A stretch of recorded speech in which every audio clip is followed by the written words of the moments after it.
యెషూరును క్రొవ్విన వాడై జాడించెను, నువ్వు కొవ్వి బలిసి మందుడవైతే. ఒకవేళ నేను అన్నాను అనుకోండి ఈ మాట, మీకు కొవ్విందా బలిసిందా అంటే నేనంటే కొన్నిసార్లు విశ్వాస గృహాల్లో ఎన్ని మాటలు విన్నా మనసులో మార్పు రాకపోవడం, కోపములో మార్పు రాకపోవడము, జీవితంలో మార్పు రాకపోవడము, మన జీవితము వాక్యము వినని వాళ్ళ జీవితము ఒకటే.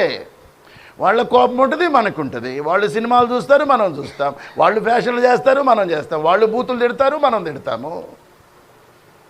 వాళ్ళు మోసం చేస్తారు, మనం చేస్తాము. వాళ్ళు లంచాలు తీసుకున్నా, మనం లంచాలు తీసుకుంటాం. వాళ్ళు అన్నీ మనకున్నాయి. ఇంక యేసుక్రీస్తు ప్రత్యేకత ఏముంది? ఎందుకు ఇదంతా? క్రొవ్వి బలిసి